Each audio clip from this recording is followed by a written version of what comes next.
नमस्कार दोस्तों। आज का जो चैप्टर है, जो लेसन है, वो बहुत ही सिंपल है। ये बच्चों की डिमांड के ऊपर बना रहा हूं मैं। ये बहुत ही एक इजी टॉपिक है। ये ग्रामर की शुरुआत में एक बेसिक नॉलेज के लिए है, बट ये बहुत ही जबरदस्त टॉपिक है, कंटेंट है। इस कंटेंट का नाम है देयर।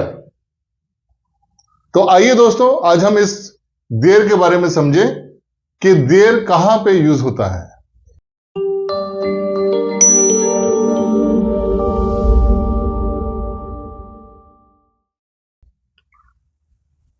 दोस्तों, आपने बड़ी बार देयर का यूज होते सुना होगा, और देयर आपने इसका एक सेम वर्ड है दियर, THEIR।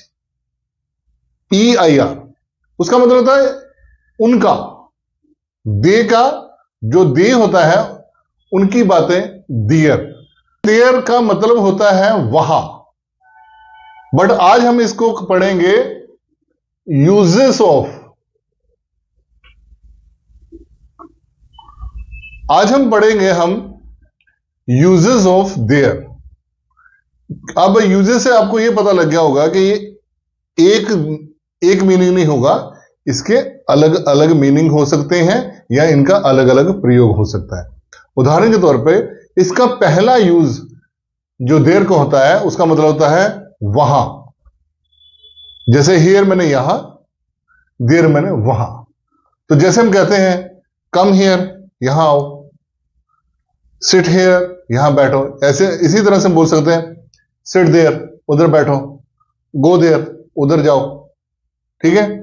तो अगर मैं कहूंगा मैं वहां गया, आई वेंट देयर, मैं वहां जाऊंगा, आई विल गो देयर। तो अगर आपने ये बताना है कि मैं वहां पे गया, तो वहां पे देयर लगेगा। देयर का मीनिंग होता है वहां। तो ये इसका पोर्शन था। अब आते हैं इसका सेकंड पोर्शन। ये यहां पे बहुत ही यूजफुली तरीके से सेंटेंस को बनाता है। वहां पे ये देयर का सेकंड पार्ट।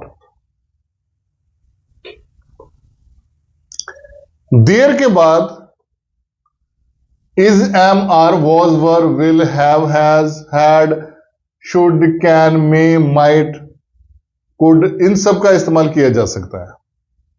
अब ये लगेगा कहां पे, सबसे बड़ी बात आती है कि यहां कैसे लगेगा। क्योंकि हमने बोला गो देयर, कम हियर जैसे, एंड सिट देयर। तो यहां पे मैंने इज, एम, आर का इस्तेमाल कुछ नहीं किया, सीधा सीधा बताया वहां जाओ, वहां बैठो, है ना, वहां गया। तो यहां पे इज, एम, आर के साथ कैसे यूज करेंगे? यहां पे ये एज ए स्पोर्टिंग काम करेगा, जिसे बोलते हैं स्पोर्टेड। ये स्पोर्टेड काम करेगा।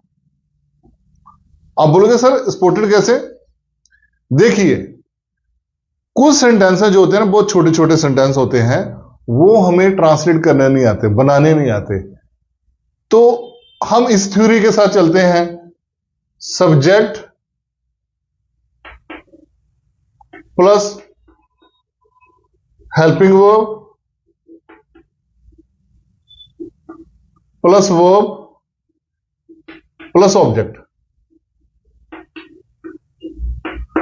हम इस फार्मूले के साथ सेंटेंस बनाते हैं।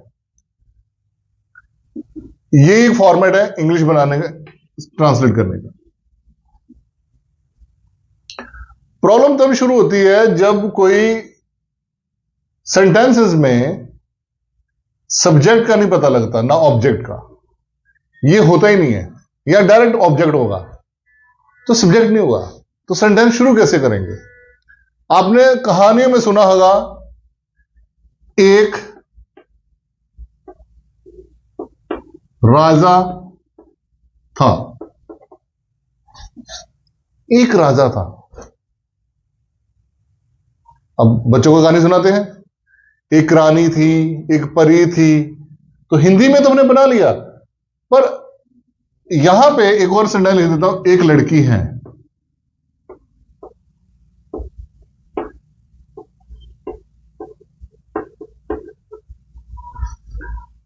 तो इन सेंटेंसों को आप इंग्लिश में नहीं बना सकते हैं, बड़ी प्रॉब्लम क्रिएट होती है। और है कुछ भी नहीं, सिंपल, क्योंकि ये तो एक सिंपल सा वर्ड, एक राजा था। कहानी शुरू करने से पहले एक लड़की थी, एक रानी हुआ करती थी, यहां पंगा होगा, निकले अब यहां से। पर इंग्लिश में बोलने से हमें बैंड बज गई, यार इसको कैसे बनाए। उसका कारण ये है, आपने तो था का मतलब ये पास्ट है, तो वॉज लग गया।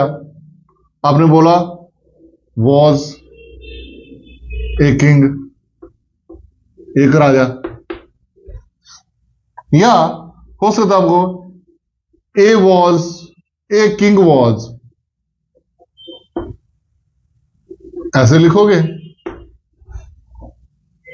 लड़की है मतलब प्रेजेंट है ना। इज ए गर्ल, है मैंने इज एक लड़की, तो या फिर आप ऐसे कर लो, ए गर्ल इज, बात नहीं बनेगी, सेंटेंस नहीं बनना हमारा। क्यों? क्योंकि यहां पे सब्जेक्ट, कई जगह सब्जेक्ट मिसिंग है, तो एक जगह ऑब्जेक्ट मिसिंग है, और साथ में वर्ब भी मिसिंग है। प्रॉपर सेंटेंस नहीं बन रहा, इस फॉर्मेट पे ये आ ही नहीं रहा। क्योंकि अगर वॉज ए किंग ये ऑब्जेक्ट हो गया, तो यहां पे हमारा सब्जेक्ट नहीं है।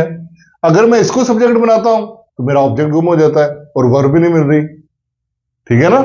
तो इसी तरह यहां पे भी, तो इंग्लिश कहती है कि देयर को एज ए स्पोर्टिव रखो। ये ऐसे सेंटेंसेस के स्ट्रक्चर को सपोर्ट करता है। मींस ऐसे जो सेंटेंसेस हैं, उन सेंटेंसेस को सपोर्ट करता है। तो इन सेंटेंसेस को यहां पे शुरू में देयर लगा दो, आगे वही लाइन रहने दो। ये वाला तो गलत हो गया, ये छोड़ दो। अब बन गई बात, देयर वॉज ए किंग, एक राजा था। अब यहां पे वहां वाला साउंड नहीं आएगा। ये जो हमने पहला इसका पोर्शन पढ़ा, तो सॉरी, कि वहां एक राजा था, ऐसा नहीं सोचना। अगर कहीं आपको ये लाइन दिख जाए, देयर वॉज ए किंग, इसका मतलब ये नहीं वहां राजा था, इसका मतलब है एक राजा था। क्योंकि वैसे हमारी लाइन नहीं बनी थी वॉज ए किंग या ए किंग वॉज, क्या वो सेंटेंस नहीं बन रहा था। उसका जो सब्जेक्ट बनाने के लिए देयर ने सपोर्ट की। अब यहां पे साउंड वहां का नहीं आएगा, ये सिंपल सिंपल बताएगा, एक राजा था, देयर वॉज ए किंग। एक लड़की है भोली भाली सी, लड़की है, देयर इज ए गर्ल, ये गलत हो गया, तो ये ठीक है, देयर इज ए गर्ल। देखा, अब बन गया ना सेंटेंस। तो देयर जो है वो एक स्पोर्टिव, एक सब्जेक्ट की तरफ आता है, वो सब्जेक्ट बन जाता है, आपको सपोर्टिव सब्जेक्ट बनता है, जिसकी वजह से वो सेंटेंस को बहुत ही आसानी से बना देता है, वरना हम बना नहीं पाएंगे। देखो कितना प्यारा बन गया।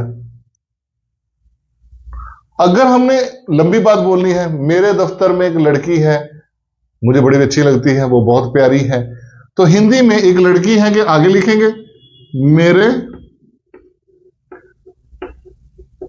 दफ्तर में। मेरे दफ्तर में ये वाला पोर्शन इंग्लिश में पीछे चला जाएगा। Okay, there was a girl, there is a girl in the office.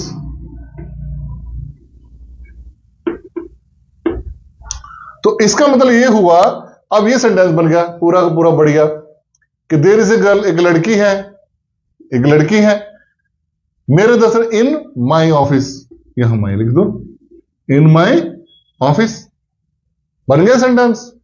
इसी तरह से हम इसको और बढ़िया कर सकते हैं। जैसे एक ईमानदार, एक ईमानदार क्लर्क, एक ईमानदार क्लर्क को कैसे बोलेंगे? ए ऑनेस्ट क्लर्क इज, है, इज नहीं ना, वही देयर का इस्तेमाल करो, सब्जेक्ट पर लगाओ there. There is a honest clerk, एक ईमानदार क्लर्क है, there is a honest clerk. अगर आपने ये पूरा बनाना, मेरे ऑफिस में या ऑफिस में एक ईमानदार क्लर्क है, तो ऑफिस में, जो ऑफिस में, वो पीछे चला जाएगा। There is a honest clerk in the office. बनी बात। वैसे हमसे सेंटेंस नहीं बन रहा था, हम सोच में पड़ गए कि इसका सब्जेक्ट कैसे बनाए, तो सब्जेक्ट बड़े आराम से निकल के बाहर आ गया, क्योंकि देयर ने सब्जेक्ट को एज ए स्पोर्ट किया, वो वहां पे उसने अपनी जगह ले ली, पर वहां पे देयर का साउंड नहीं आएगा। ठीक है, जैसे there is a black stray dog outside. बाहर एक आवारा कुत्ता है, बाहर एक आवारा कुत्ता, बाहर का जो आउटसाइड है वो पीछे ले जाएंगे, एक आवारा कुत्ता है। देयर इज ए, आवारा का होता है स्ट्रे डॉग आउटसाइड, पीछे आ गया, बन गई। कितने आराम से। अगर आपने इसमें ज्यादा लोग बताने हैं तो देयर आर का इस्तेमाल कर सकते हो, देयर इज तो सिंगुलर हो गया। अगर आपने पास्ट में ज्यादा बताने तो वर लगा दो, अगर प्रेजेंट में आपने ज्यादा बताने तो आर लगा दो। जैसे there is no ink in this red marker या इन दिस मार्कर, इसमें इंक ही नहीं है।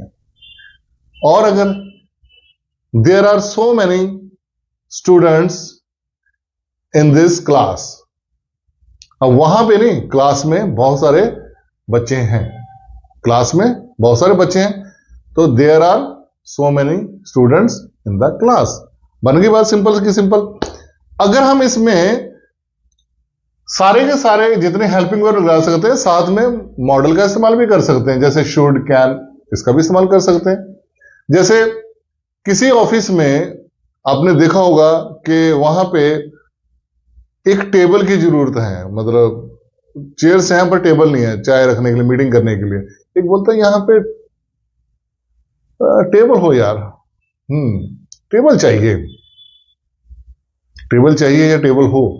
वहां की हम बातें नहीं करते, तो हो या चाहिए, देयर शुड बी टेबल, चाहिए देयर शुड बी टेबल, तो इस तरह से बोल सकते हो। मैं किसी पार्टी पे गया, मैंने देखा वहां पे झगड़ा होने वाला, गाली गलौज शुरू हो चुकी हुई है, और एक दूसरे को वो सीना तान के खड़े हो चुके हैं, और वो एक तो गंदी गंदी गाली दे रहा है, दूसरा पंच बना रहे हैं, और लड़के इकट्ठे हो रहे हैं। तो मुझे लगा निकलते हैं यार, चलो चलते हैं। क्या हुआ? झगड़ा होने वाला यार, चलो चले, निकले, अब फाइट हो जाएगी, पंगा हो जाएगा, पंगा होने आ रहा है यहाँ पे, पंगा होगा, कौन, चलो, कहीं बाद में ये सारा हमारे ऊपर ना आ जाए या हम पे ना कोई चोट चाट लग जाए, तो छोड़ो इस बात को, चले। तो मैंने बोला पंगा होगा, निकलते हैं, फ्यूचर की बात है, पंगा होगा, है ना। There will be fight, there will be fight, क्या पंगा होगा। ठीक है, तो इस तरह से अब सिंपल। जब यहां जैसे कोई ड्रेस कोड जरूरी लागू होगी, अब यहां पे ये ड्रेस कोड, जैसे व्हाइट ड्रेस कोड यहां पे लागू होगी, तो जरूरी है, तो देयर मस्ट, अब यहां जरूरी का मॉडल आ गया must, there must apply white dress code, तो इस तरह से भी इसको कह सकते हैं। तो आप यहां पे इज़म आर, वॉज, वर और जितने भी मॉड्यूल हैं वो सारे के सारे यहां पे इस्तेमाल कर सकते हैं, और आप बड़े आराम से वो सेंटेंस बना सकते हैं, वरना हम बना ही नहीं सकते। कुछ लोग बोलेंगे सर फिर देयर का तो वहां का मतलब तो कैसे, जब भी देयर फ्रंट में आएगा एज ए सपोर्टेड, वो वहां का नहीं इस्तेमाल करेगा। हाँ, अगर वहां का साउंड आ रहा है कि वहां पे एक लड़की है, तो इसको कैसे बनाएंगे? तो देयर इज ए गर्ल, ना, देयर इज गर्ल तो सिर्फ लड़की है, तो उसके आगे फिर देयर लगाओ, there is a girl there, there is a girl there, थोड़ा पॉज लेके बोलना है, there is a girl there, कि एक लड़की है वहां। एक लड़की ऐसे मत बोलो देयर इज ए गर्ल, बस यही हो गया कि वहां एक लड़की है, ना, देयर इज गर्ल तो वो वही रहेगा, पॉज देकर देयर बोलोगे तो वो बन जाएगा कि लड़की है।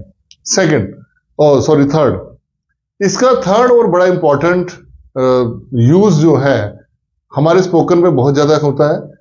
जैसे कि आप किसी इंटरव्यू में जाते हो, या आई टेस्ट की तैयारी पे स्पीकिंग टेस्ट होता है, या आप इंटरव्यू देते हो ऑनलाइन, जैसे कोई बच्चे यूरोप जाते हैं पढ़ने के लिए, तो वहां पे उनके ऑनलाइन मतलब होता है अपना इंटरव्यू, वहां पे ऑनलाइन इंटरव्यू होती है।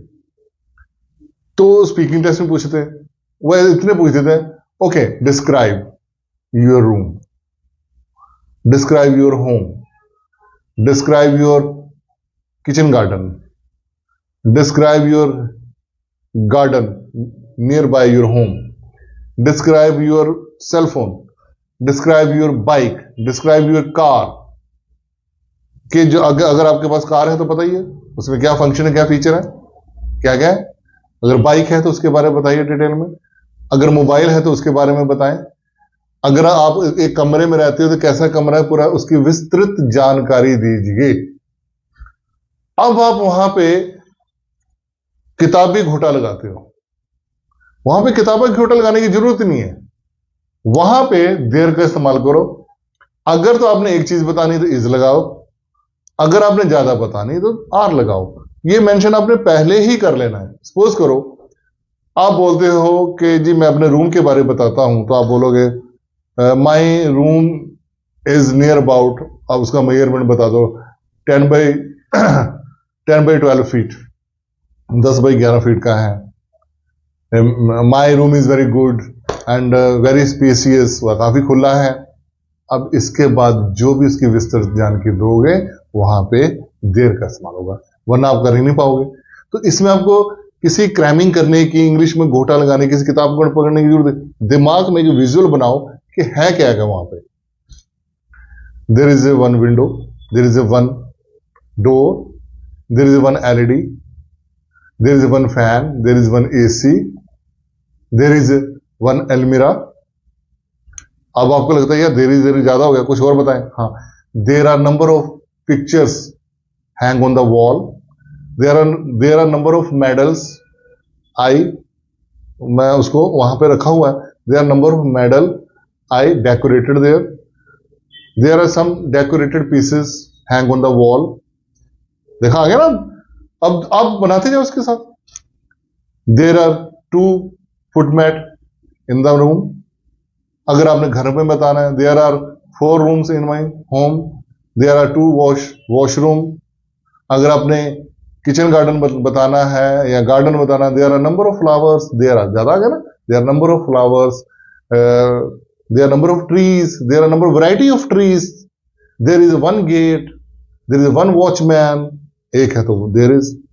तो इसी तरह से अगर आपने अपने सेलफोन के बारे बताना है, पहले कंपनी का नाम बताओ, ब्रांड बताओ, उसके फीचर बताने हैं, तो there are 3 cameras, there are 4 cameras, there is one flash light which help to make the video and in the night time, in the dark, I use in the dark, जब अंधेरा होता तब use करता हूं। तो there is long battery backup.